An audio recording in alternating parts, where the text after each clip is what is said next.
Let's wait for 2 more minutes, then I think we should get started. Things.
Charul, तुम्हें कुछ सामान लेना है यहाँ से?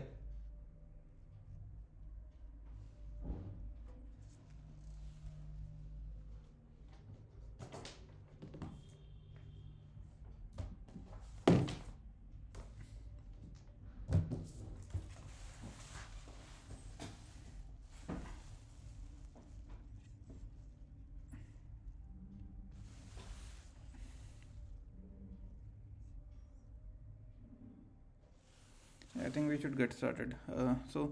Hello everyone. I am Ayush Kumar Tyagi. I am a PhD student at IIT Delhi. I am also a TA for this course. Last In the last session, we were actually discussing about deep neural network and more specifically these MLPs, multi-layer perceptrons, and we solved the problem of creating a end-to-end model with MLPs. We did that for MNIST dataset, where the objective was like there were 9 different categories of handwritten images, and the objective was to correctly predict what is being written in the image. So, like for example, this is a handwritten image of 2. Uh, it has a ground truth label of 2, and the model should also predict the 2 as the output. So there are in a total of 10 classes which are present, and the objective is you correctly predict the all the 10 classes. For that, we created a problem. We proposed the problem as for multi-layer perceptron, where we kind of flatten this image. Like this is 28 cross 28. We basically create this image into a single vector. Uh, like uh, yeah, so when we are passing everything into a model, what we do is like we flatten this image into a single vector which has a dimension of 784.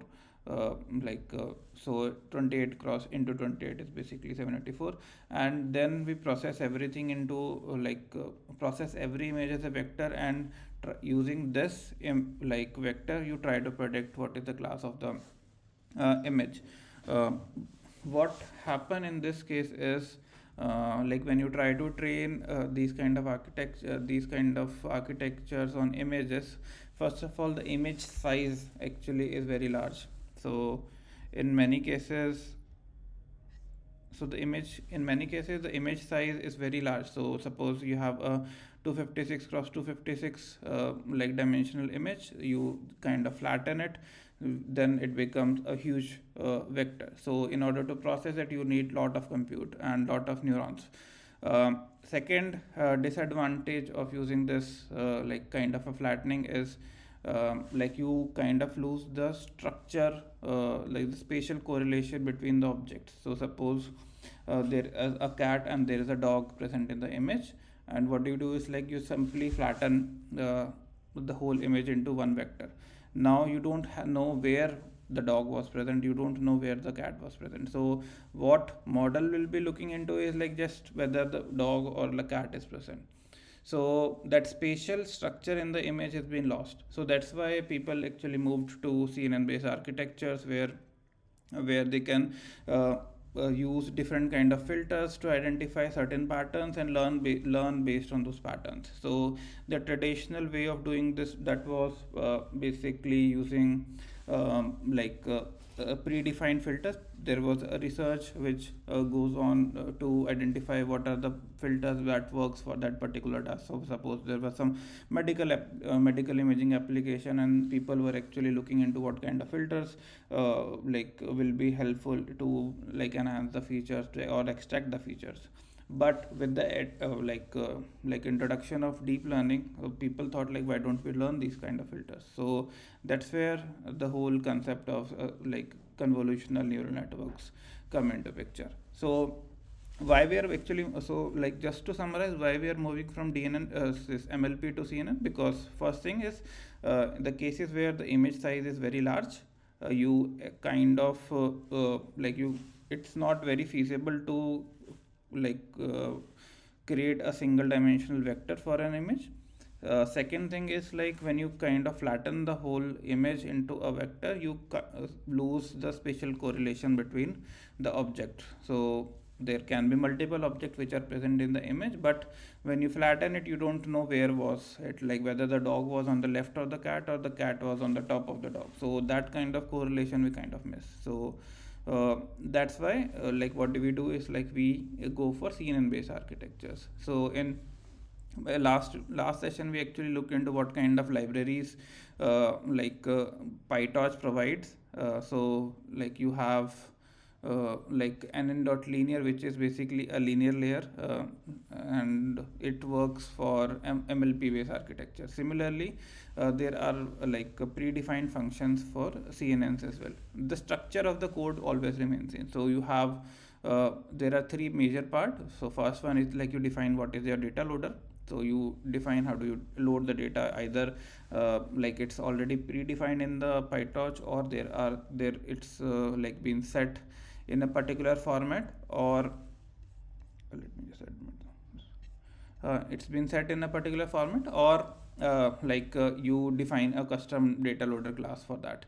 Second part is like your architecture. So you define the architecture, you define your objectives, you are kind of minimizing the cross entropy because it's a classification problem. The third part is like how do you write a training loop, and how do you compute your backpropagation updates your weights. So mainly there are three parts for creating end-to-end machine learning model or deep learning model. So similarly, for everything what we do, the we'll follow the same part. So let's move to CNN based architecture. So before we move there, let's see what are the functionalities which are present in the PyTorch when we are actually dealing with the CNN based method. So for the people who don't know, I'm running this code in the Google Colab.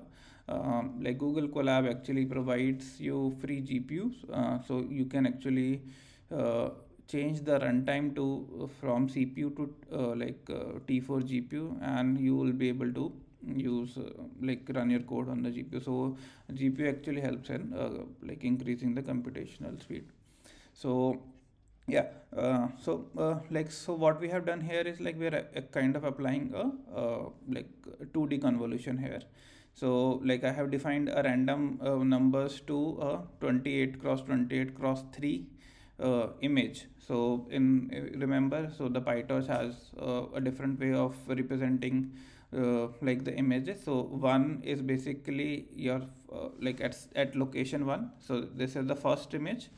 3 is the number, what is the number of channels in the image. So 28 is width, here the 28 is height. So width, height, number of channels, I am passing it into a 2D convolution layer.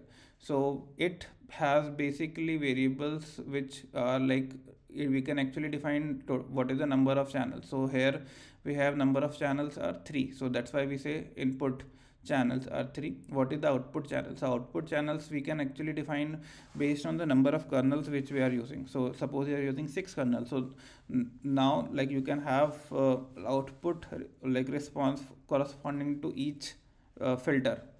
So like, so that's why you can actually define the output channels. You can people generally use something like in order of 2, so like 32, 64, 128, 256, those kind of like output channels people generally prefer. Similarly, you have the kernel size. So basically each filter has a size, so implicitly it is 3 cross 3. So if you define 3, so the dimension will be 3 cross 3 cross 3. So cross 3 is basically the depth of the number of channels. So like you define a number of the size of kernel. So people generally define 3 5 7 in the odd numbers.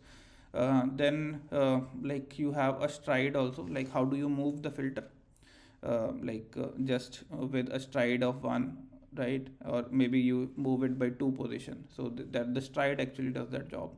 And so you have a padding as well. So if you don't want your image size to reduce after each convolution, what you do is like you pad the image with zero padding with all along all the corners. So the padding one is basically you are padding one pixel on the all the sides, right? So if you run it, let's see what is happen. So like it gives a output of 1 comma 16 comma 6 comma 28 comma 28. So if I want to change the number of filters here, let's say if it's 32 channel, so the output will be like 28 comma 28 comma 32.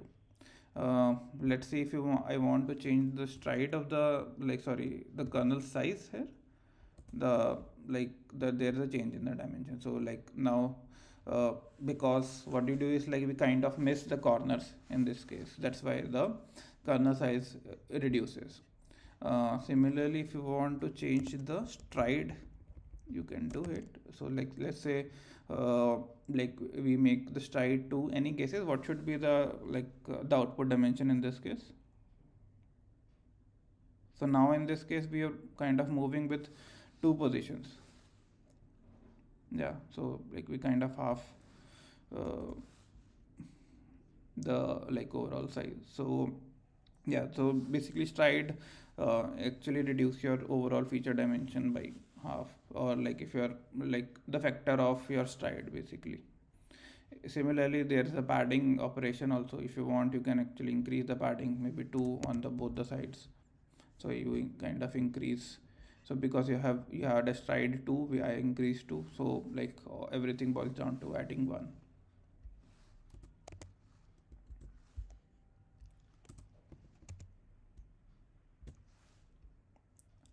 Yeah, so what people generally do is they start with 3 cross 3 kernel. So that is basically sufficient for extracting out edges. So what you do is like there's a normal convention that like the initial layer actually look out for the minute edges, and so the local features are extracted by the initial layer, and the global features are actually looked upon by the later layer. So initially people actually use a smaller kernel size, so that works fine for most of the cases. So all the popular architectures, AlexNet, ResNet also, that they kind of use the similar kernel size for their operations. There is another there's a pooling operation which is very helpful. So PyTorch also have the similar library for that, function for that. So nn.maxpool2d actually does the same job for us. So you define what is the kernel size 2 cross 2 and what is the stride. So you only pool once inside that 2 cross 2 filter, then you move to the new pixel. So in max pooling you actually take out, so there's a grid of like 2 cross 2, and from each grid you take the maximum value, so it's kind of enhances the features, so it takes only the most prominent features in this case. So yeah, so the stride is basically how you are moving, so with 2 you move with 2 positions.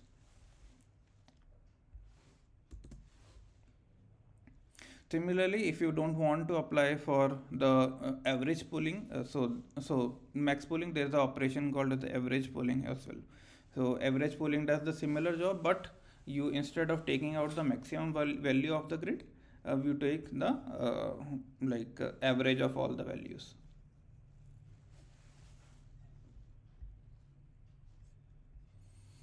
Any doubt till here, or like shall we move ahead by replacing that MLP architecture with the CNN architecture?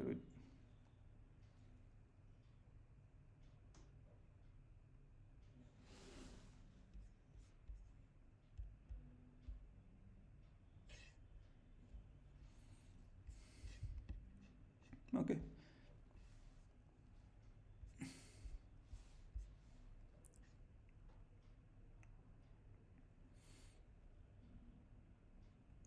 Okay. Okay. Uh, so what we are doing here is like we're kind of training the similarly what we have done for MLP will be kind of replicating this everything, but with a CNN based architecture. So let's see how do we build it. So we do the necessary imports.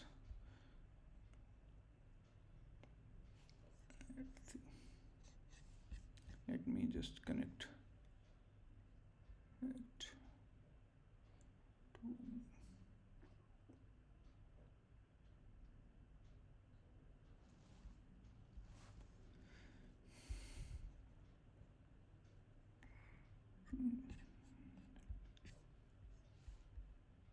I'm changing the runtime. So the default is basically CPU, and you can change the runtime to a GPU based process.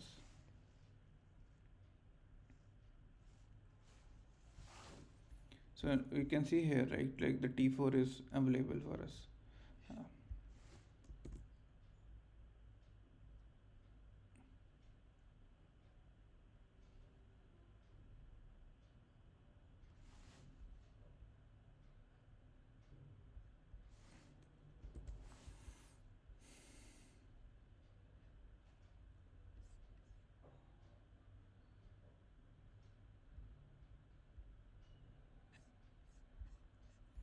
yeah. So what we have done is like we have loaded the MNS data. Now let's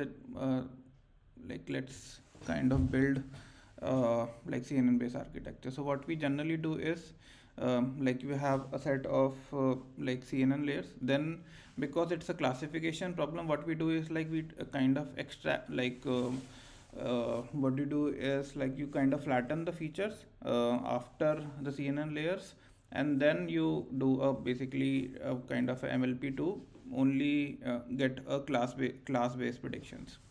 So what I've done is like I have used two CNN layers. So first one basically takes the 28 cross 28 cross 1 is the actual dimension of the images. So it takes the image in its true form. So the one here is like the number of input channel, 32 is the number of output channels. I'm keeping the kernel size 3, padding 1, right? Again you define the second convolution layer. So now this the output of first convolution layer will be we're feeding to second convolution layer. So in this case the input channel will be 32, and the output you can, it's up to you. So like what I'm doing is like I'm kind of doubling the amount of output channel. So like I'm using 64 channel output here. I'm keeping the kernel size similar and the padding.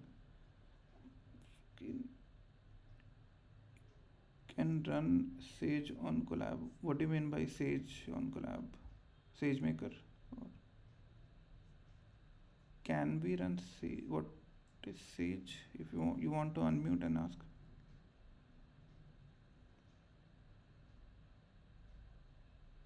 Actually, I am not aware of that. On can we run Sage kernel?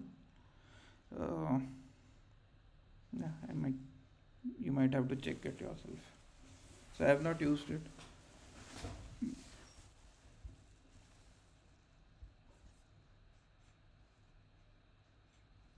but uh, how does this? How is that relevant? I don't understand.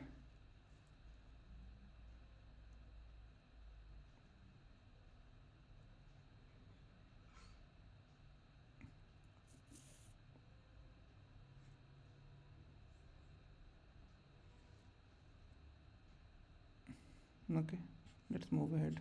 I'm not able to hear you if you're speaking anything.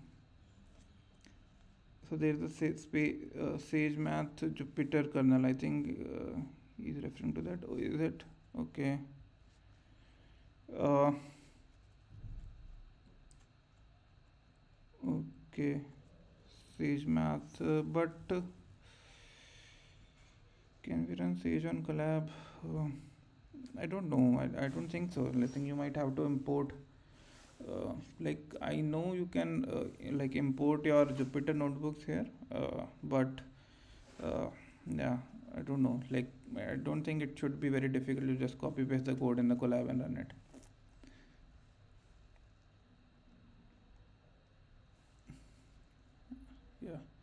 Yeah.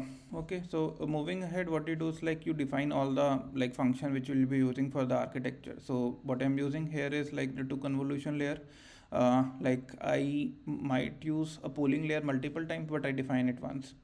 So right, and you defined first fully connected layer, which is will be taking the output of after the convolution operation 2 and mapping it to 128. Then I'll be using another fully connected layer that is kind of mapping it from 128 to 10. So you can actually directly map like this 12 uh, 544 neurons to 10, but since the size is very high, I kind of prefer that you kind of create an intermediate layer where you can kind of learn the mapping in a better easier way. So but there is no hard rule that you have to need to have an intermediate layer. You can actually directly map everything into class 10 neurons, which will be your output layer, and then directly get the predictions. But I generally don't prefer to downscale the features very to a very drastic in manner. So generally prefer a intermediate layer where you kind of map to some intermediate feature representation and then get a class information out of it.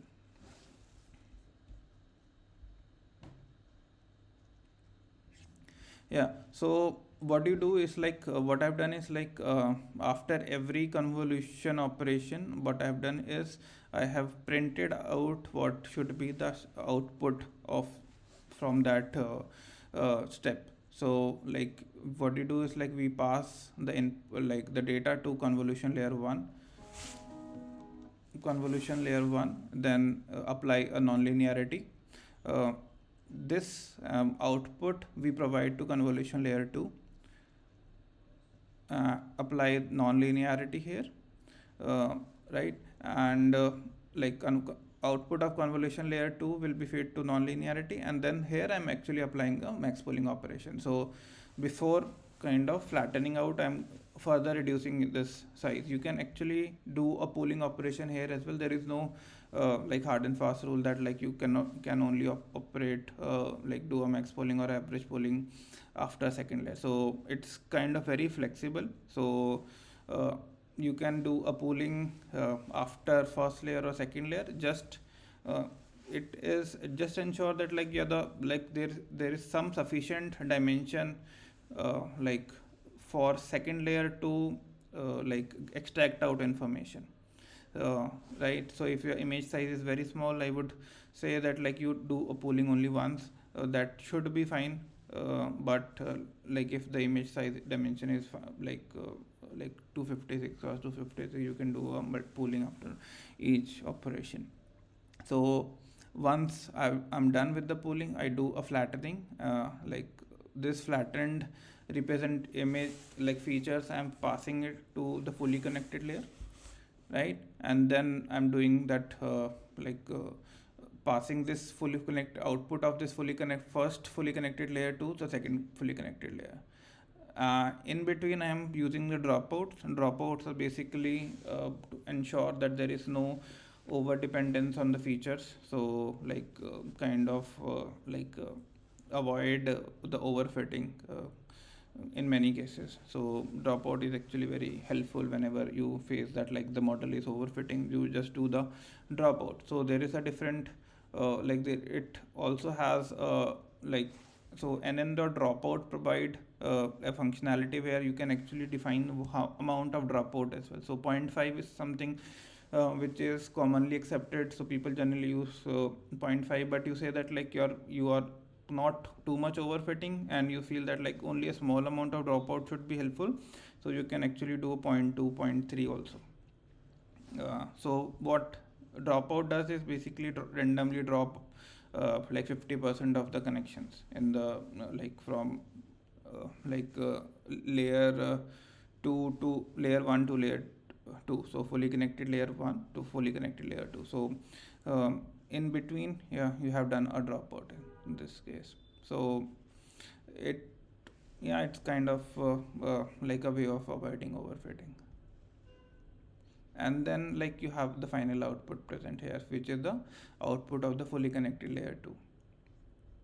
So the standard process is similar in every case. Whenever you're creating any model, what you do is like you have fully connected, so you define few layers, be it a fully connected layer or the convolution layer, right? Define all the functions which you might be using. Suppose you want the functionality of max pooling dropout, you want some activation function, maybe sigmoid or relu. uh, in the forward pass, we do you see how the data will traverse through the architecture. So in this case, as in our case, what's happening is the data is traversing through convolution layer 1, convolution layer 2, then I'm flattening it, fully connected layer 1, then fully connected layer 2.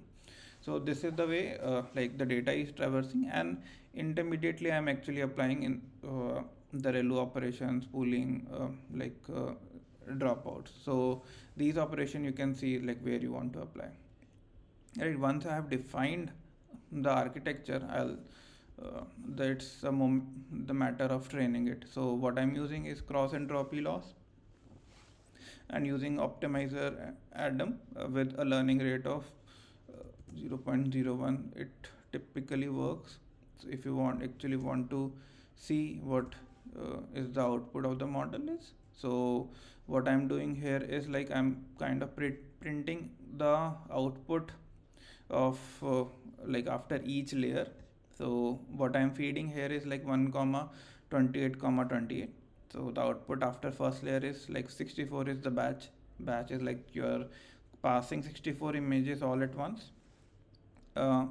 You have 32 channels in this case, because what I have done is like we have defined output number of output channel to 32, right? And the image dimension we are keeping same, so 28 comma 28.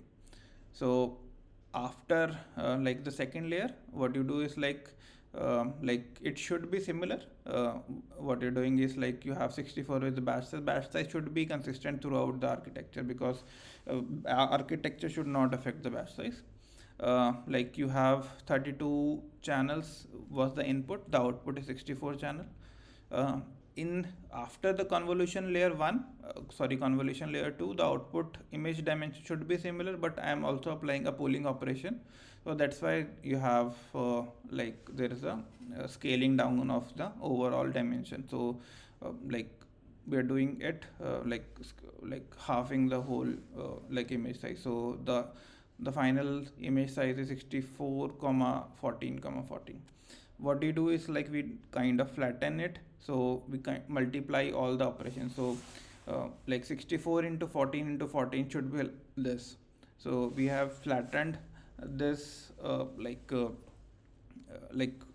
features, and then based on these features I'll be learning my like full MLP. So now these features actually extracted out some sort of a correlation or spatial correlation between the objects. Like if because like this MNIST is very simple data set, that's why you don't need to go too deep into the CNN layers. But when we go for difficult data sets, so like maybe where the image human images are there are multiple objects are present, then you need actually deeper architectures which can extract out local as well as the global picture. So then only you'll be able to classify them correctly. So but for this simpler data set, I think 2 layers should be sufficient. Then what you're doing is like we're mapping 12 544 to 128, then again mapping 128 to 10. So 10 is the number of classes here.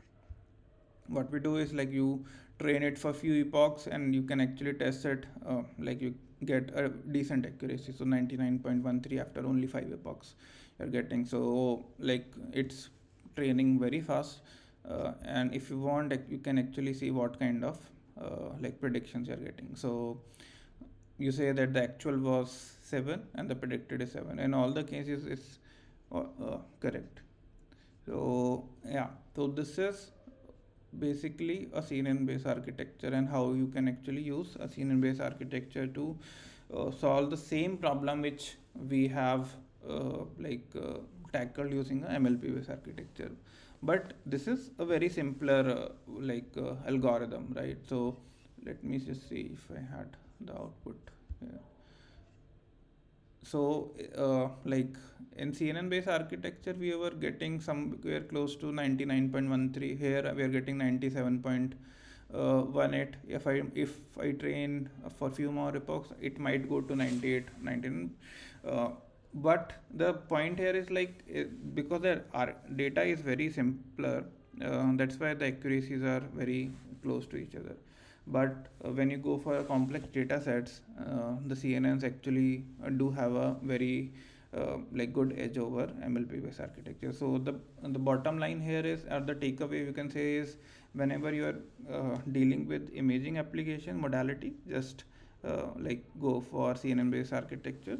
This session we are actually looking into the basic CNN architectures. Maybe in next session what we will look into is other proper pre-trained architecture, something like ResNet VGG, where the models are already trained on large cohort. Suppose there is a data set called MNIST.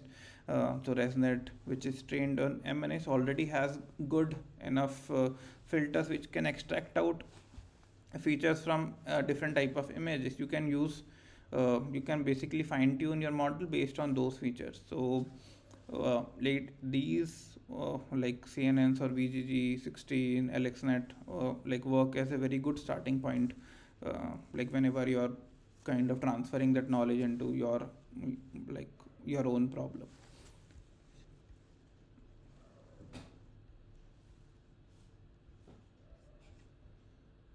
Any doubt till now, is it, are you guys following, or anything you want to ask?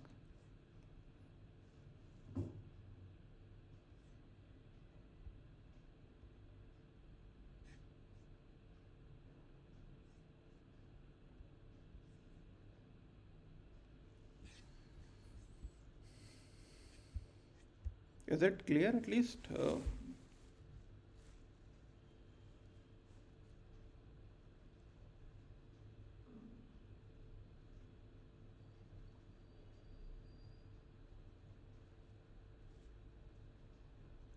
Okay.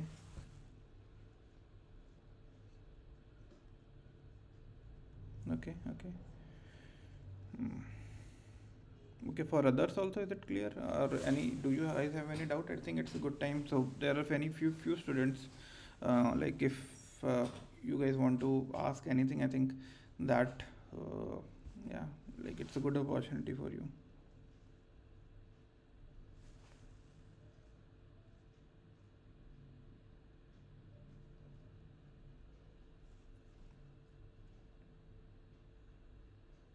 Okay. Okay, so um, yeah, so let's move ahead. What we have done till now is like we have seen that like there are pre-built libraries. The PyTorch has different functionalities where you can directly call the CNN or MLP based architectures and build your overall architecture, build your model. Uh, yeah, so what we will see is like let's move to something more complex. So like not your typical MNIST data set. This is something which we actually saw last in our last session. So this is a data set based on cats and dogs. So you have dog images, you have cat images as well. So there are good amount of images. So different people have taken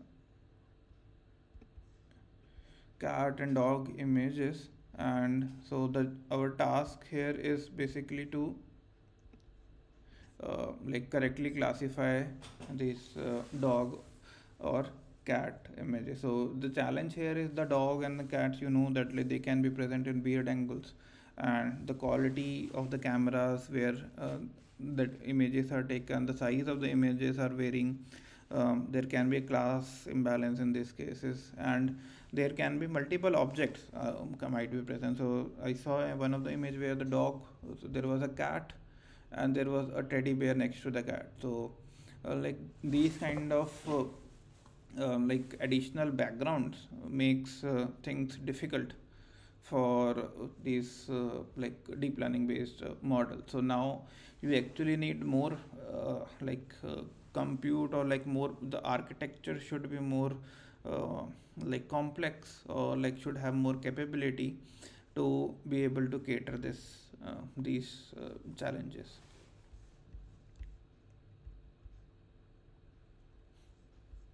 So for this case, I'm actually using Kaggle notebook. I have already initiated the GPU session. It provides me 16 GB of GPU. So what I have done here is like there are two main, I think, things which will be going through. So what is the effect of basically data augmentation whenever you're building a model? So this is something which we are uh, like uh, which we have seen last in the last session as well. So whenever you have a data, if the data is basically neatly present in two folders, you can actually use the datasets.image folder, and you can only provide the dataset path. So I'm providing train path, and it's automatically loading all the images into this variable train dataset. And what I can do is like I can provide a train loader to fetch me the images in a batch, right? So let me just turn it off. Shuffle is equal to false.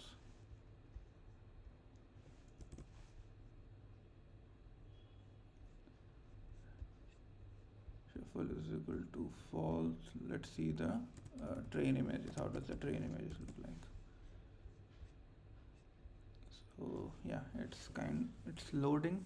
What I have done is in the cases where you don't have a dedicated validation split, people actually take 10% or 20% of the portion from the training data and create a validation split. I think we have discussed this point last week as well. So similarly, I'm creating taking 20% of the samples from the overall training set and creating a validation split out of it. So now 80% of the training data is now being is used as the training, 20% is used for the validation, and keeping the test separately for the final analysis. So the final predictions or the final numbers which we compute is on the test set. And what I'm doing here is in the transforms, what I'm doing is I'm resizing every image to a predefined size. So I'm using 224 cross 224 because we will use the same size for ResNet in the next session. So let's keep the size similar, so that we can actually compare the accuracies of a basic CNN model and when we are actually doing a transfer learning based application. So the transform.resize convert everything into 224 cross 224. I'm kind of normalizing everything using these normalization factors. This we have taken from MNIST dataset. Yeah. And yeah, so this is basically creating the validation split. This is your data loader loop, which takes train data set, validation data sets, and test data sets. It creates a batch size of 32. You can actually define whether you want to shuffle the data set or not, because when you are shuffling, it makes the model more robust. So you do shuffle when you are training, and then when you are basically testing, you kind of freeze it. Freeze the shuffling, so that like you, there should not be any disparity in the like order of your samples. Let's see if it's loading.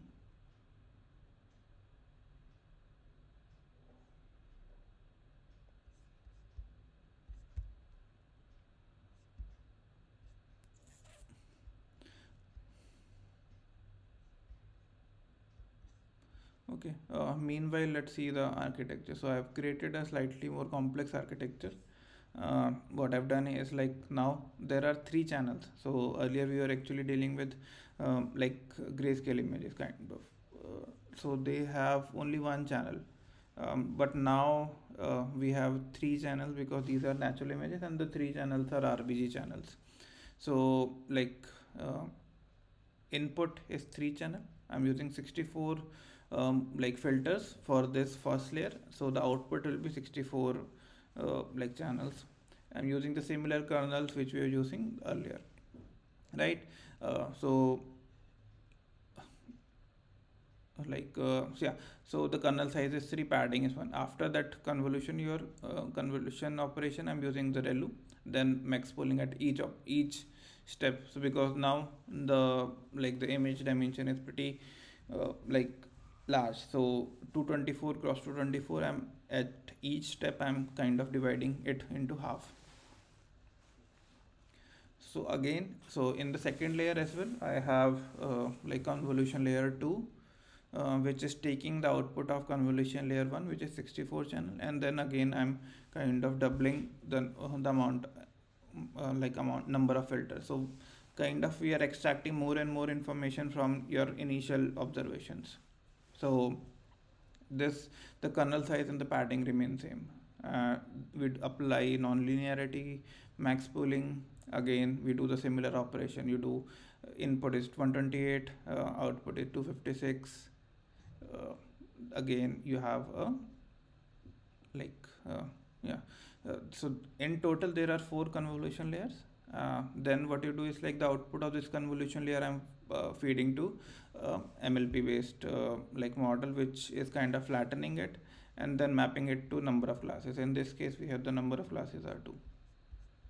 Let's see if it is done. I don't think it's done. Let me just restart the session.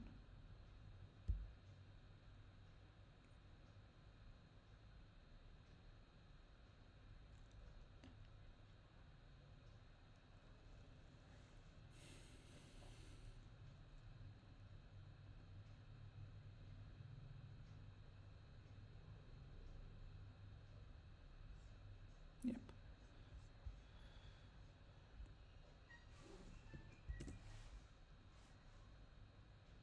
Yeah, I think now the CPU is being used. It should be working. Yeah.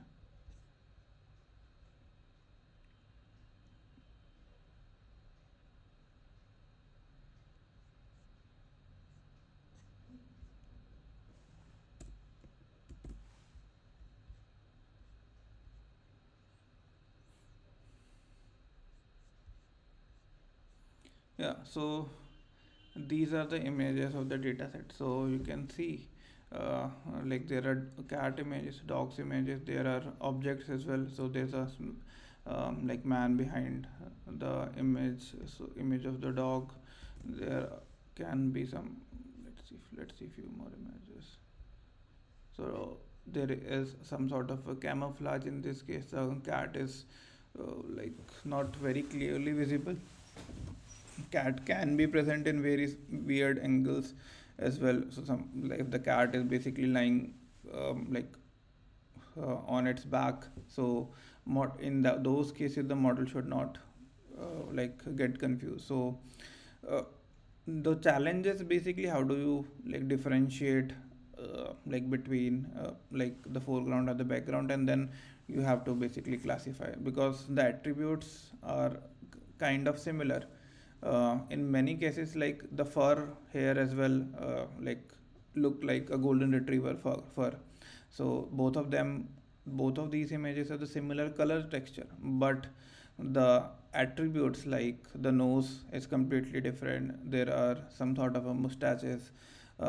All the ears are different in this case. Like both of them are similar structure, but the outline is slightly different. Here the ears are different. So these kind of features the model should be looking into, rather than some just so yeah. So you need to extract out different attributes on which you should be able to differentiate. Even the dogs has multiple breeds, so there can be few breeds which are similar to the cats, right? So in those cases it become very difficult. So you need to have good amount of data. You need to have architectures which should be able to uh, like uh, have sufficient compute to learn these kind of subtle differences. So this is something which we have built. Let's see if it works. uh,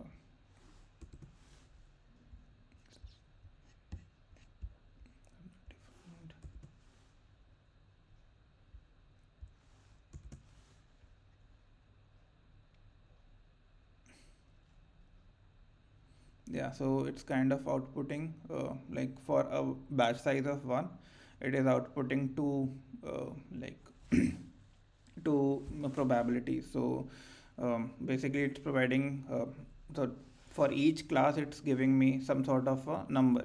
So what I'll generally do is like I either take a softmax of it or a max of it. So whenever you're kind of doing a classification problem, you do a softmax and take map everything between 0 to 1 and take the one which is where the model is more confident about it. So suppose 0 correspond to the cat and 1 position correspond to the dog, and the model is saying that I'm more confident about uh, like uh, that the picture is dog, then the probability should be close to 1. So in some cases 0.9, 0.99. uh, if the model is very confused, then the probability for both of them should be close to like 0.5, zero point 0.5 for both the neurons. So what we are basically forcing the model to learn is like you should be very confident about their prediction, so your probability should be very close to 1. That's what the cross entropy does for for us. So what we have done is like we're using cross entropy loss here, and we are using the similar learning rate. You can actually adjust it if you want to. So 1e minus 3 works fine for me. If you want, you feel that the model is not reaching the local minima, so you can actually reduce it. What people generally do is like for the initial few epochs they train it and with the uh, like uh, sufficiently large learning rate, and over the epochs, suppose after 10 they start to reducing it with some sort of decay. So you have a learning rate decay where by the factor of 0.001 you start reducing it after every epoch. So the more the more the model is closer to the minima, you are kind of reducing the step size so that at any point we should not overshoot the minima. So but yeah, so in this problem I'm not using the decay, but you can use it as well. So I trained this model, but what's happening here is your accuracy is kind of saturated around 50%. So model is not able to figure out uh, the variations in the image. So what I have done here is I have introduced uh, like in such cases what can we do, right? That is something we should be thinking. So for that what I have done is I have introduced this some sort of a horizontal flipping of the image and some sort of a rotation. So at least a 10-degree rotation slightly, and like each image can be like with a probability, some probability will be flipped horizontally. So you can actually do a vertical flipping as well.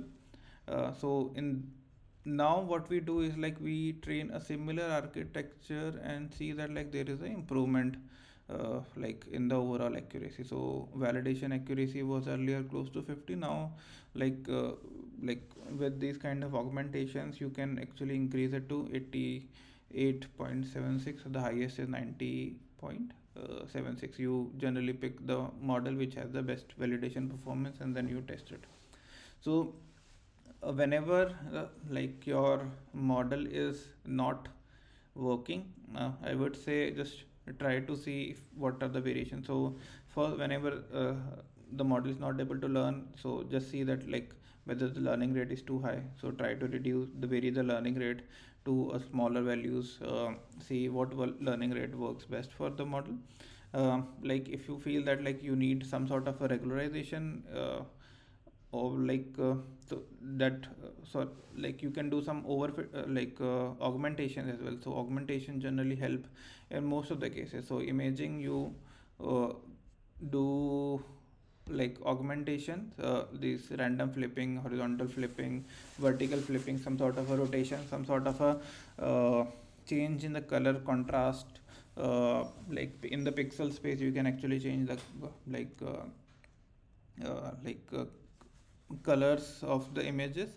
That actually makes the model more robust and like force the model to look into like those features. So if you want, actually there's a like I think last time also I've shared whitewash dot transforms. So they should have a good amount of um, they will give you a very good indication what kind of transform you can use. So there's a random resize and crop. So like what you do is like you cropped a region from the image and resize it to the original image size. You do a horizontal flipping, you do some sort of a normalization, uh, yeah, resizing, you have scale jitter. You can actually, what you do is like you like zoom in, zoom out, and then you resize it. You have random crops, like you have a center crop where you actually crop the central region of the image.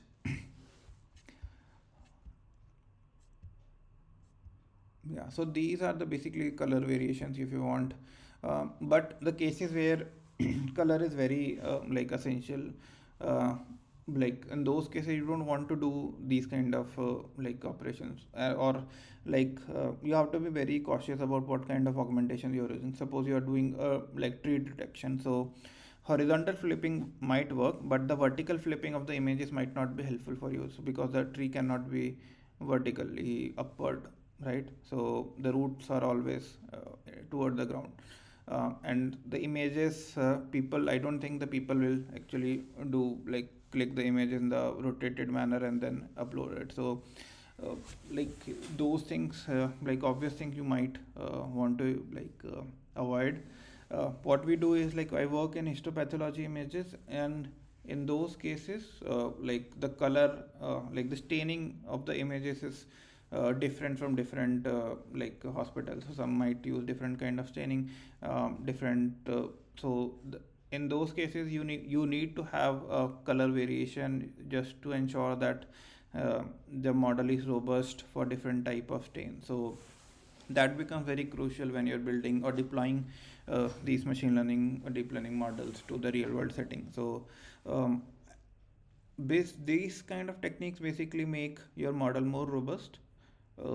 Yeah, so whenever you are kind of pushing it for deployment, ensure that you do sufficient augmentations before pushing it to any production or like real world application, because you might face challenges in those cases. So this Gaussian noise, you can actually do some sort of blurring. Suppose if someone is taking picture, you have trained a model on very good images, but whenever a person is basically taking a picture, the picture might not be that sharp, so there can be some sort of a blurring. and your model will see a blurred image for the first time, then it will be like completely new for the model. It might uh, do some sort of a random prediction in that point of time. So you don't want to do that. Like, so you do some sort of a blurring as well, so that like your model is robust to these kind of things. Yeah. Um, this is like when your model is not able to learn, so some sort of a underfitting problem. But the other side is also very challenging. So you have a very strong model, you have a very limited data, so but the not your model is kind of overfitting on your data. So in those cases, what you do is something which like you should, it's like challenging and is more common in like most cases, because the data is always limited. You cannot have like infinite amount of data, but the models these days are very like compute like large models, so they should be able to learn almost anything, but your data is limited, so they will do very well on the test set, but they'll not be able to do the like translate the same performance on the, sorry, they'll do well on the training set, they'll not be able to translate the same performance on the test set. So in those cases as well, that this augmentation helps. The one thing which people generally use is let me just see where I've kept it. So some sort of a regularization. So you might have studied the L2 regularization like in the lectures. So and how do we apply this L2 regularization in the optimizer? Only you have a weight decay like parameter which you can set to any value. So this ensure that like the weight of your regularization, so it applies this L2 regularization. So what L2 does is like it's kind of pushes the model toward like zero. So all the unused neurons are being pushed towards zero with some weight. So model so like the model which has a large capacity might not need all the capacity, or might not learn or cram all the data set, and you should be forced to learn like the important features. So L2 normalization is something which is very useful. You do the augmentation, uh, like large amount of good amount of augmentations are always helpful. And like if there is a possibility, you can go for see if you can get more data set. That should be the first thing. If it's not at all possible, then these kind of techniques are actually very helpful to like push a model out of that overfitting region. Uh,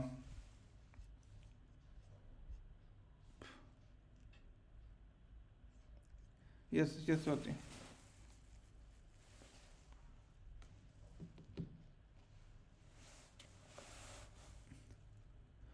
Uh, I was talking about overfitting. So suppose your model is overfitting on a particular data set.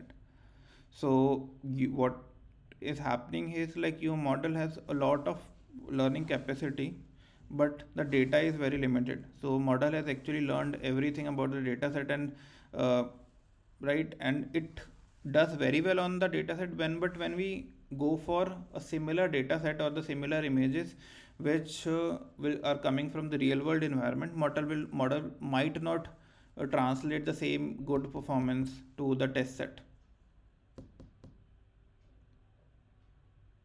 Yeah, so what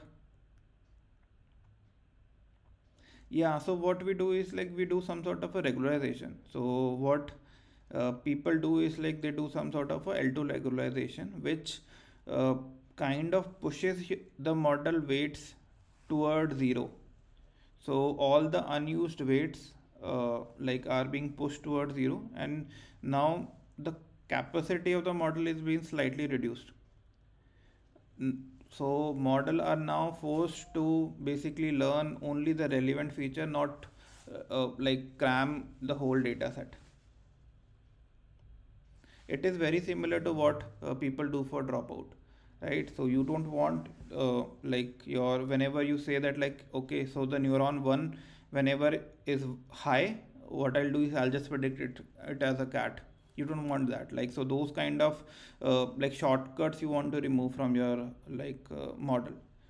So that's why you do random dropout, so that like so neuron 2 or like maybe the output should not be completely dependent on one output of one neuron. It should have a holistic view of the image.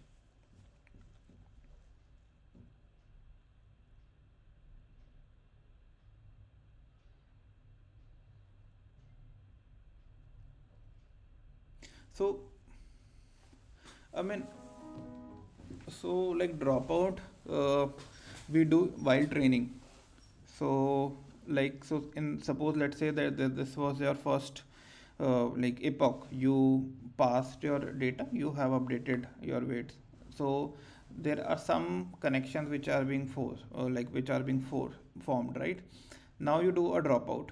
So what I have done is like in the forward pass I'll randomly drop certain connections, but the model is forced to predict the correct class. Still the model is forced to predict the correct class, right? So how does a model be able to predict the correct class? It should not only depend on one type of neuron, it should depend see the output coming from multiple neurons. Suppose even if this neuron is not available to me, I should be able to make a correct assessment of the class based on output of multiple neurons, right? So that's why there is no loss of information. Like now the mod these there is no interdependencies between the neurons. Or in many cases what happens is like the multiple neurons might be learning the similar things. Yeah, so your model ensure that like you can extract of information from from any of the neurons. So no, so the model will be forced to learn different kind of features. So suppose assume that like I give you an image where the top part of the cat is missing, right? Like suppose your model has only seen that I only using the ears I should be able to predict whether it's a cat or a dog. Right now, what I have done is like I have passed on an image where only a part of cat is present. So maybe the mouth is present. So whether the model is able to predict the correct class based on this part is something which the dropout is enforcing. So dropout is kind of enforcing that like it should learn more features. Yeah.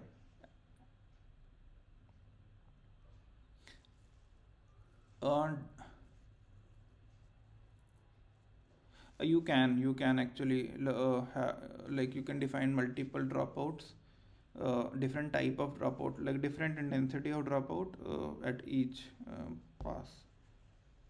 Yeah, but I think yeah, so I mean, yeah.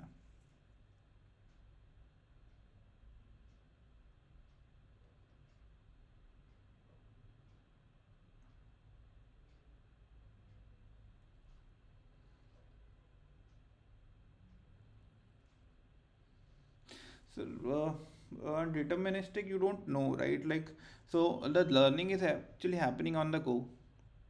So you don't know what which neuron is learning what type of features.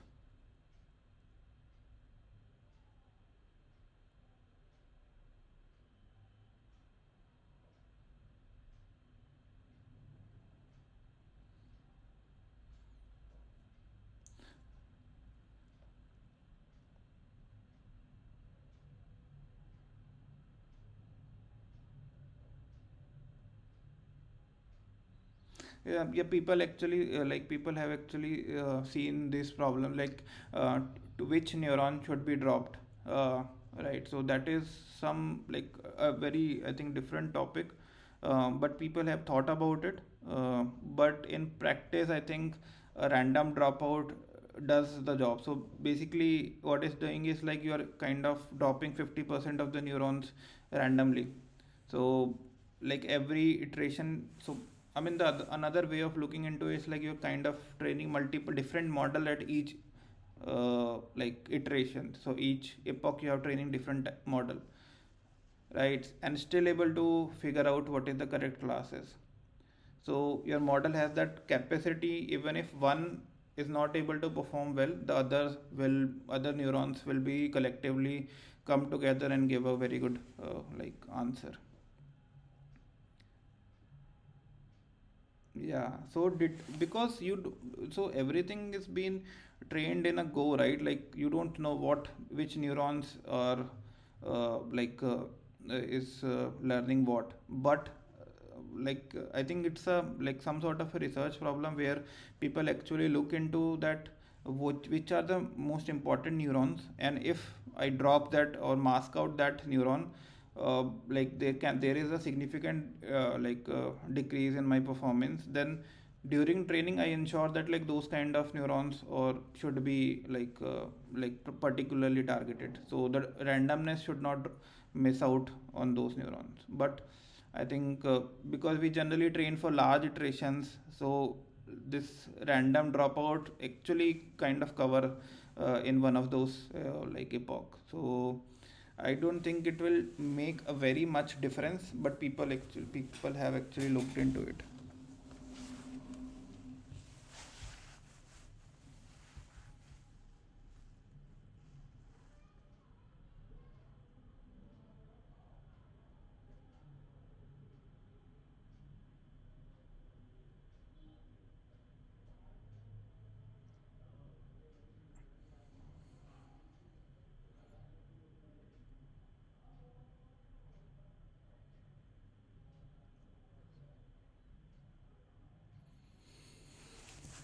Yeah. You can do that. But yeah, I mean, so so doing it for a smaller network is fine, right? So but now these what we are training is like just 3 4 layers. uh, what people are basically training is like hundreds of layers. So I mean, doing it for every layer might not be feasible. Yeah.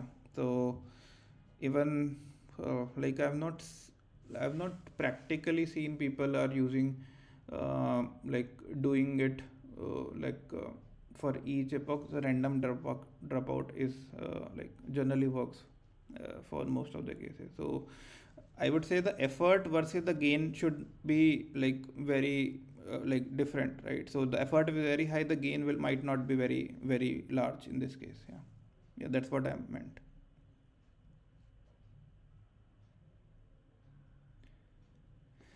Uh, yeah, I think I think we can actually dedicate this part for any doubts you have. I think this is the good time we can discuss.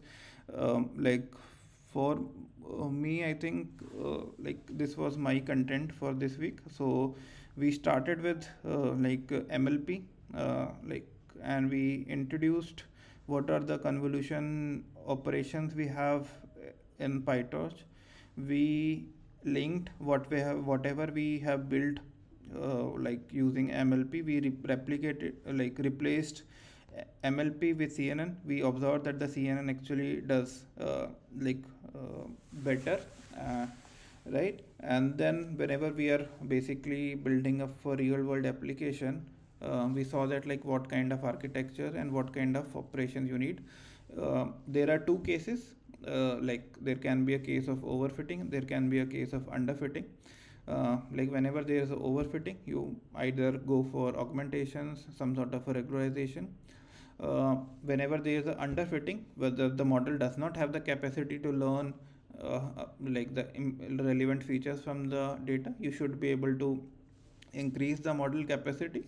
That should be the first thing you should be doing. Or like if you're doing some sort of augmentation, which is not from which the model is not able to figure out what is the classes, then I think you should be able to say smoothen out things for the model. Do not make things too difficult for the model. So these are the two paradigms which everyone works in practical cases. The overfitting is something which is more prominent because we have lot of armory whenever we are building out these architectures. So we go for a larger bigger models, but the data sets are very smaller.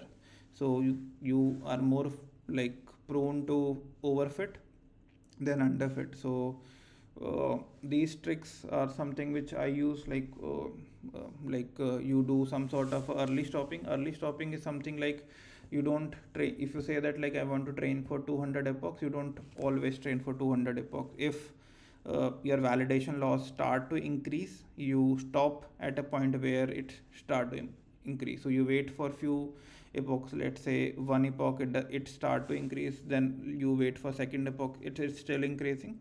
After third epoch you just cut it down, where you stop the training process, where and just keep the model which has the lowest validation performance. So early stopping is something which I implement. I use data augmentation wherever there's overfitting. I do regularization whenever it's required.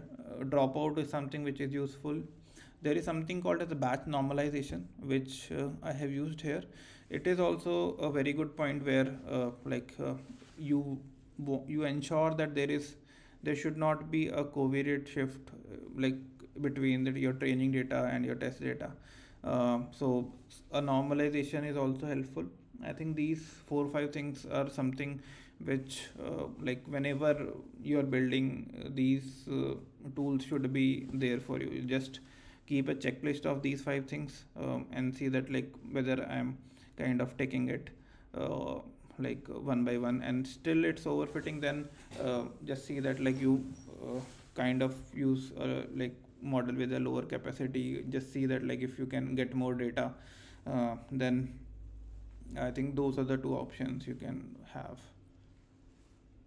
Yeah, so if you have any question, I think you can ask about the session. If you have any question apart from the session, that also we can handle. If you are facing any difficulty in you need any resources, or anything about Python, anything which we can help, is I think you can just share.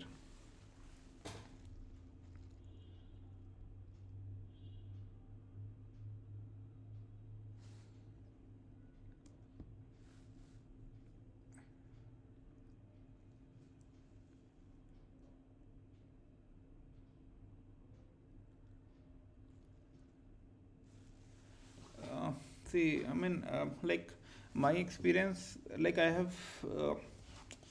uh, my experience has been like this. So if I go and start reading a book, it will take me like a month to finish with all my parallel activities I do. So over the time I have realized that the best way to learn anything by doing it.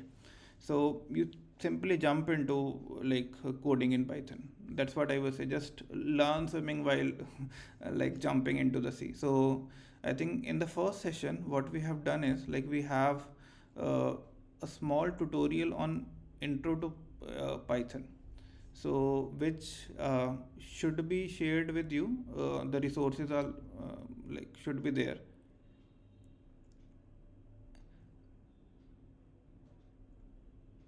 So this that's not a big problem. So if you go down here, so there's a problem sessions, right? You can actually look into video, or there are the tutorials are also available. So I think whatever we have covered is should be sufficient for you to get started,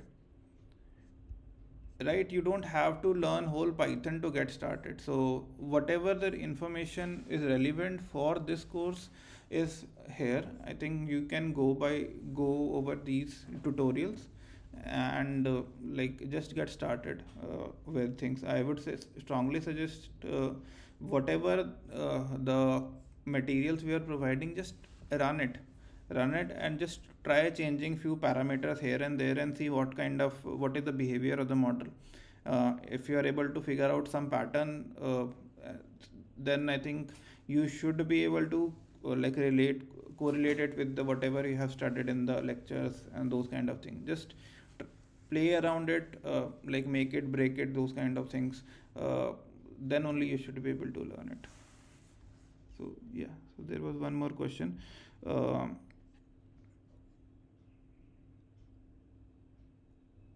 yeah, so I think Shagun has mentioned a few good resources. So I think Orally is also. I think I have also referred whenever I was learning in the initial days. Yeah, so there are many resources. I mean, like there is endless resources. I would say at this point of time. I would say directly go into it. Like just say what task you want to do. Just learn bit by bit that task. So that would be actually more directed learning rather than like learning the width and then scaling up. So Shagun has asked, sir, any resources your tool which can predict how much GPU memory is being utilized by a particular model or input batch. So GPU memory you can actually check by NVIDIA SMI. Uh, so all of uh, these notebook have that. If you see if I start training it, let me just see. Let me just train it.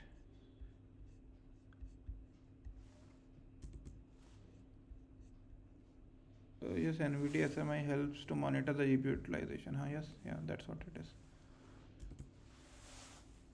Number of epochs should be.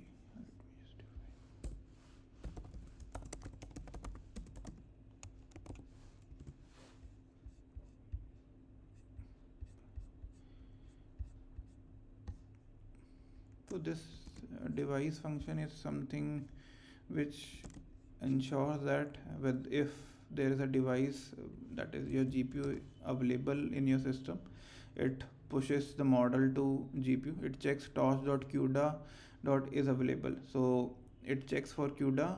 If it is available, then it trains the model automatically on the GPU. Otherwise, the model is trained on the CPU. So I think if you want to speed up things, you should be able to push it into the GPU. If you can see, right, the GPU memory is 5.9 in this case. So the model is close to 6 GB. The utilization also. So I generally use this H top. Okay, so your question was around being able to predict it beforehand. So that is something I don't know actually. That what will be the size of the GPU, because you can actually see, like check the shape. I don't know actually. I don't know, so I don't have a very good answer for that. When I add sample to batch, I observe disproportionate increase in the GPU memories. Samples to batch, yeah. So then I think you should be able to reduce the batch size. So like if you have like the images which has a large size, say suppose 256 cross 256, maybe 512 cross 512, then like I might not be able to fit like this much amount of batch size onto this GPU. So what I do is like I check if the GPU is out of like CUDA, then reduce the batch size in that case. I mean, yeah, it's trivial, but yeah.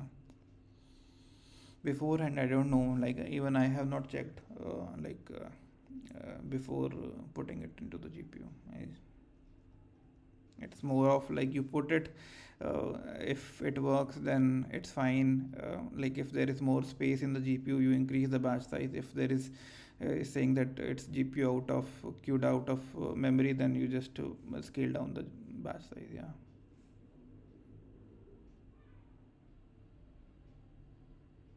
There should be some, but yeah, I've not used it.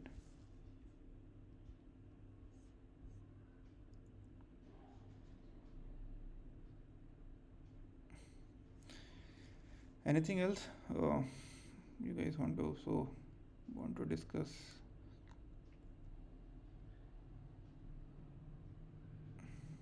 Okay. So in next session, what we'll be doing is like, yeah, okay, Swati, you go ahead.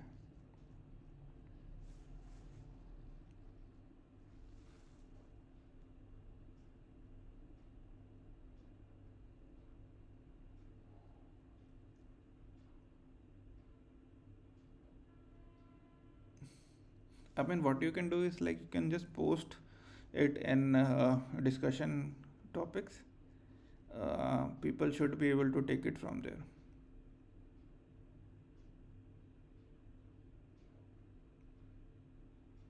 Yep.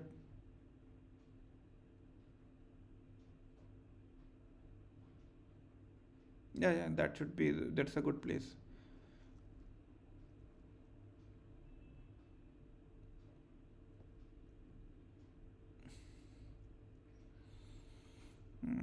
Okay, if there is nothing else to discuss, so I'll just brief about.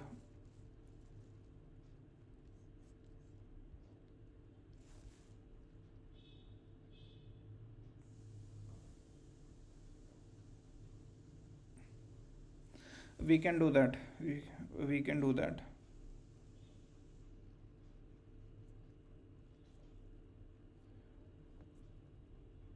We can do that. I think that should be fine. Oh, only thing is like the amount of bandwidth I have is like very limited, right? So let me see. Let me see. Yeah. Yeah, yeah, definitely, definitely. What we can do is like we can actually, if you have something in mind, if you have any problem, what like maybe some sort of object detection, segmentation kind of a problems, we can at least create a like baseline model, and then I think we can guide or like discuss what kind of improvement, what kind of errors we are getting in those cases, and let's see if people are able to improve anything. Yeah, yeah, yeah, yeah, yeah. We can do that. Uh, yeah, but like for initially, I think we might need to stick to the basics. So like because like see if now like once we are able to cover the bases and we have basics and we have time, I think that should be the point where we can go to some advanced stuff. So, but I think the whatever I am observing is like since the interaction is very limited and the number of students are limited, so I think we can actually use this time to do something good. Yeah, yeah.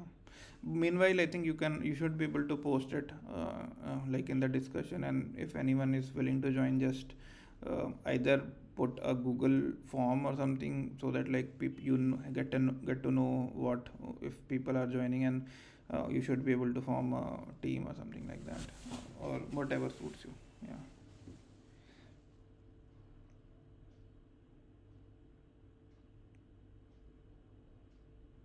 Yeah, definitely. That's why I recommend it. Yeah, you can just put it in the discussion.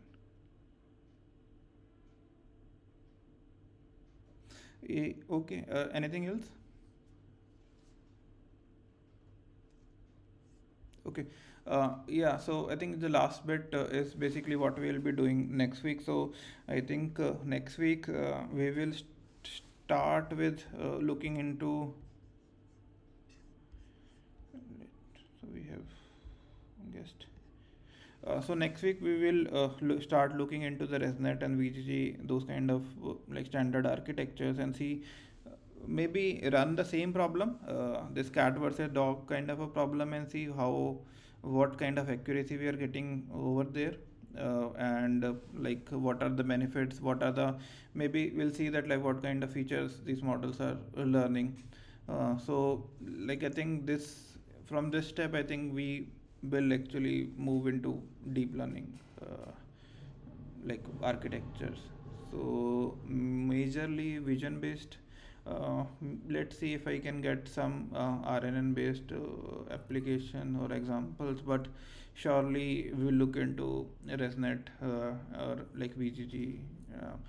You guys can also, I mean, go into the like just see if you want. You can actually look into the papers and try to understand like what are they trying to do, and we can discuss on the paper, or like we can do a like doubt session on the papers as well. And because like in a longer run, it's actually very helpful for you,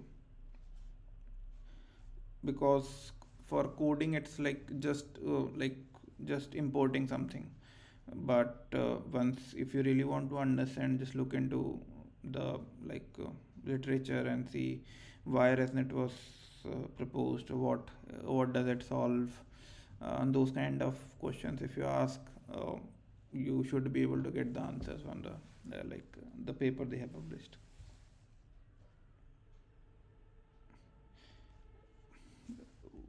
I mean, people have. So the question is, sir, have you seen any reasoning model being used for computer vision? So by reasoning model, you mean that what's happening in the image, right?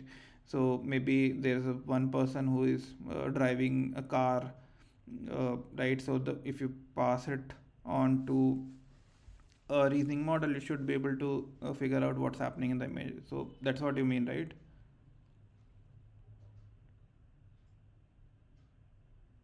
Yeah, so yes, there are vision. So these are called the vision language models. Maybe so they are trained on image data and text data as well. So what they do is like they're trying to align image with the text. Uh, so there's a task called visual question answering. So like it's a very traditional task where the objective is given an image, you should be able to answer some certain questions. So suppose there are 10 people in the image, your so when I ask how many people are there in the image, the model should be able to answer it. So I mean, people are actually working on these kind of problems as well, and the results are actually very surprisingly good. So I think we went for a conference in India where there was a team from US which actually took a picture of people sitting in the conference, and using a prompt where say that the count the number of people sitting in the conference room, it was able to correctly point out which people it is counting, and it gave a count. Obviously the count was not accurate, but it was surprisingly good. So reasoning is something which people are heavily exploring.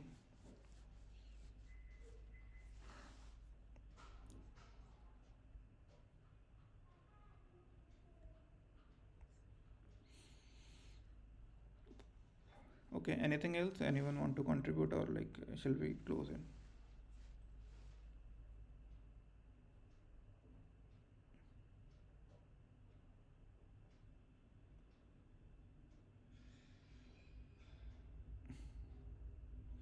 I mean, I don't think we have the resources and the compute to build anything from scratch. I think I would suggest you to look into the literature first, and see what's already existing there, and then can you actually directly use it for your application. So any building anything from scratch is not always recommended. So just see if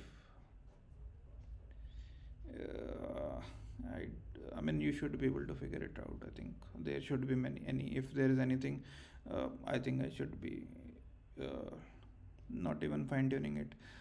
I think, uh, yeah, actually, if you want, you can actually look into the GitHub repo, see the folks, what are the forks people have done. So they might have did it for the reasoning as well.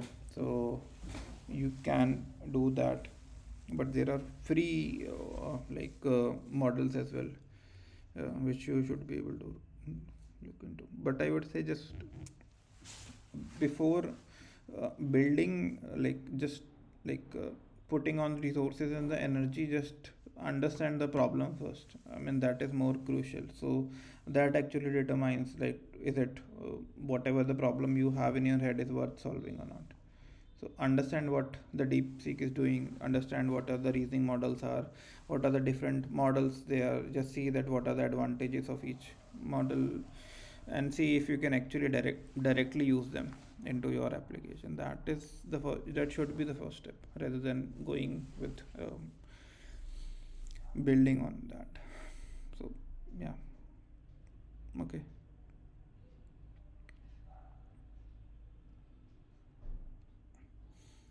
Okay, then I think we will conclude the session here. Next week we'll look into this deep architectures, ResNet, VGG, LXNet.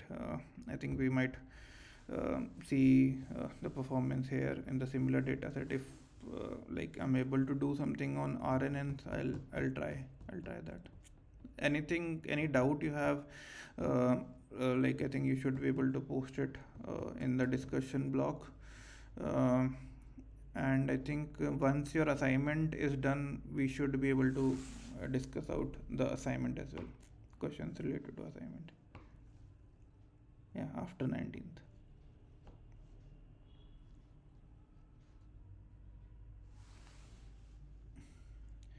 Okay, then I'll close it here. Okay, thanks everyone for joining. Yeah, have a good day. Bye. Bye. Thank you. Okay, thanks.